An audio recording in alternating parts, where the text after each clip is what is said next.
आइए आज हम एड ग्रेड अभ्यास पुस्तिका कक्षा 8 विषय सामाजिक विज्ञान का भाग सामाजिक एवं राजनीतिक जीवन 3 अध्याय 1 के प्रश्नोत्तर लिखेंगे। अध्याय 1 का नाम है भारतीय संविधान। प्रश्न क्रमांक 1 है, ये बहुविकल्पी प्रश्न है। भारतीय संविधान के जनक माने जाते हैं ए doctor B R. Ambedkar, B Pandit Jawaharlal Nehru, सी महात्मा गांधी, डी लाला लाजपत राय। सही उत्तर है इसका ए डॉक्टर बी.आर. अम्बेडकर। प्रश्न क्रमांक 2 संघवाद से आशय है। इसके विकल्प ए है देश में एक से अधिक संघों के होने से, बी देश में एक से अधिक राज्यों के होने से, सी देश में एक से ज़्यादा स्तर की सरकार होने से, डी है देश में एक से अधिक राज्यों के लोगों के होने से। प्रश्न क्रमांक है 3 देश का शासन चलाने हेतु आवश्यक नियमों का संग्रह कहलाता है। ए है साहित्यिक ग्रंथ, बी है संविधान, सी है ऐतिहासिक दस्तावेज, डी संग्रहालय। सही उत्तर है इसका बी संविधान। प्रश्न क्रमांक 4 संविधान के अनुसार सरकार का अंग नहीं है। ए है विधायिका, बी है कार्यपालिका, सी है न्यायपालिका, डी प्रेस। सही उत्तर है डी प्रेस। डी वाले विकल्प सही का चिन्ह लगा लें। प्रश्न क्रमांक 5 किसी व्यक्ति को अनाधिकृत या अकारण रूप से थाने में रोका जाता है तो वह अपने बचाव के लिए किस मौलिक अधिकार का उपयोग कर सकता है। नंबर ए विकल्प है समानता का अधिकार, बी शोषण के विरुद्ध अधिकार, सी धार्मिक स्वतंत्रता का अधिकार, डी संवैधानिक उपचार का अधिकार। सही उत्तर है डी संवैधानिक उपचार का अधिकार। डी वाले विकल्प सही के चिन्ह लगा लें। अब है अगला प्रश्न 6वां, रिक्त स्थानों की पूर्ति कीजिए। ए है संघीय शासन व्यवस्था में केंद्र और राज्य के कार्य क्षेत्रों का विभाजन संविधान में संघ सूची, राज्य सूची व समवर्ती सूची में समाहित है। समवर्ती भर लें पहले ए वाले में। बी है हमारे देश में सरकार 3 स्तर पर कार्य करती है, बी में 3 लिख लें। सी है राष्ट्रीय महत्व के मामलों पर राज्यों को केंद्र सरकार द्वारा बनाए गए कानूनों का पालन करना होता है, सी है राष्ट्रीय। डी है सरकार की जिम्मेदारी होती है कानून बनाना और उसे लागू करना, डी में लागू लिख लें। सी है ई है संसदीय शासन पद्धति में जनता अपने प्रतिनिधियों का चुनाव करती है, ई में जनता लिख लें। प्रश्न क्रमांक 7 किसी देश को संविधान की जरूरत क्यों पड़ती है। इसका उत्तर देखेंगे हम।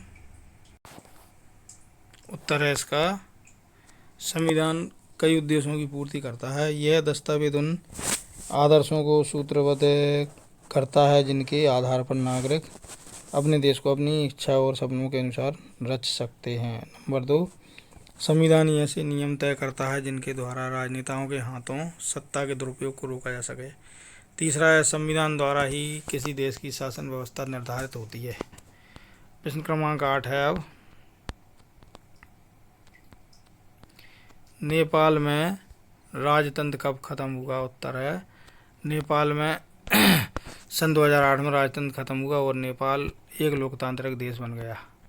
प्रश्न क्रमांक है अब 9 नेपाल में पहले से ही संविधान था तो उसे नए संविधान की जरूरत क्यों पड़ी। उत्तर है सन 1900 में बना नेपाल का पिछला संविधान इस सिद्धांत पर आधारित था कि शासन की सर्वोच्च सत्ता राजा के पास रहेगी। इस संविधान में वे आदर्श नेत नहीं थे जो नेपाल की जनता चाहती थी, इसलिए उन्हें लोकतांत्रिक शासन व्यवस्था पर आधारित एक नए संविधान की जरूरत पड़ी। प्रश्न क्रमांक है 10 भारतीय संविधान। प्रश्न क्रमांक 10 है भारतीय संविधान किस वर्ष में किया गया। भारतीय संविधान का गठन किस वर्ष में किया गया एवं इसके निर्माण में कितने वर्ष लगे।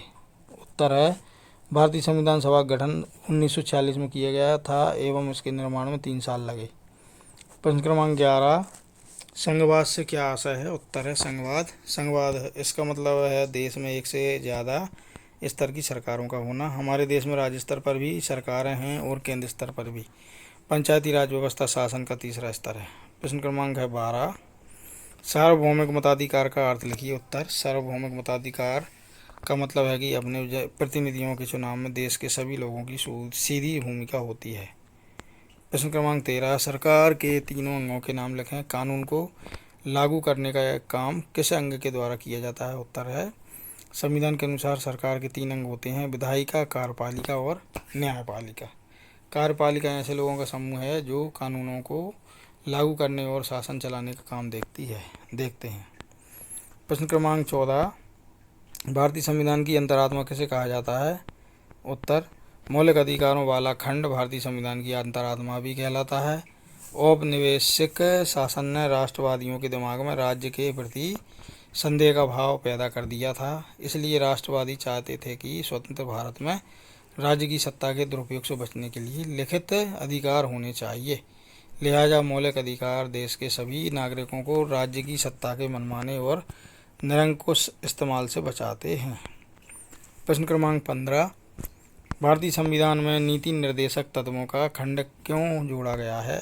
उत्तर, संविधान सभा के सदस्यों ने यह खंड इसलिए जोड़ा था ताकि और ज़्यादा सामाजिक और आर्थिक सुधार लाए जा सकें। वे चाहते थे कि स्वतंत्र भारतीय राज्य जनता की गरीबी दूर करने के लिए कानून और नीतियाँ बनाते हुए इन सिद्धांतों को मार्गदर्शक के रूप में हमेशा अपने सामने रखें। प्रश्न क्रमांक 16, हमारे मौलिक अधिकार कितने हैं? उनके नाम लिखिए एवं किन्हीं दो मौलिक अधिकारों को वर्णन कीजिए। उत्तर, हमारे मौलिक अधिकार 6 हैं। नंबर 1 समानता का अधिकार, नंबर 2 स्वतंत्रता का अधिकार, नंबर 3 शोषण के विरुद्ध अधिकार, नंबर 4 धार्मिक स्वतंत्रता का अधिकार, नंबर 5 सांस्कृतिक एवं शैक्षणिक अधिकार और नंबर 6 संवैधानिक उपचारों का अधिकार। उत्तर है, 2 मौलिक अधिकार निम्नलिखित हैं। नंबर 1 स्वतंत्रता का अधिकार, इस अधिकार के अंतर्गत अभिव्यक्ति और भाषण की स्वतंत्रता, सभा संगठन बनाने की स्वतंत्रता, देश के किसी भी भाग में आने जाने और रहने तथा कोई भी व्यवसाय, पेशा या कारोबार करने का अधिकार शामिल है। प्रश्न क्रमांक 2, शोषण के विरुद्ध अधिकार। संविधान में कहा गया है कि मानव व्यापार, जबरिया श्रम और 14 वर्ष से कम उम्र के बच्चों को मजदूरी पर रखना अपराध है। प्रश्न क्रमांक 17, विधायिका, कार्यपालिका व न्यायपालिका के मध्य शक्तियों का विभाजन क्यों किया गया है? उत्तर, संविधान के अनुसार सरकार के 3 अंग हैं। नंबर 1 विधायिका, नंबर 2 कार्यपालिका और नंबर 3 न्यायपालिका। सरकार की किसी भी शाखा द्वारा सत्ता के दुरुपयोग को रोकने के लिए प्रावधान किया गया है कि इन सभी अंगों की शक्तियां एक दूसरे से अलग होंगी। शक्तियों के इस बंटवारे के आधार पर प्रत्येक अंग दूसरे अंग पर अंकुश रखता है और इस तरह तीनों अंगों के बीच सत्ता का संतुलन बना रहता है। प्रश्न क्रमांक 18, क्या किसी व्यक्ति को चुनाव लड़ने के लिए किसी विशेष पृष्ठभूमि से होना आवश्यक है? लिखिए। उत्तर, भारतीय संविधान भारत के सभी नागरिकों को समान अधिकार प्रदान करते हैं, इसलिए देश का कोई भी व्यक्ति चुनाव लड़ सकता है, चाहे उसकी सामाजिक पृष्ठभूमि कैसी भी क्यों ना हो। इसी के साथ हमारा अध्याय 1 यहाँ पर समाप्त होता है। यदि आपको हमारा ये वीडियो अच्छा लगा तो वीडियो को लाइक करें और हमारे चैनल को सब्सक्राइब ज़रूर करें।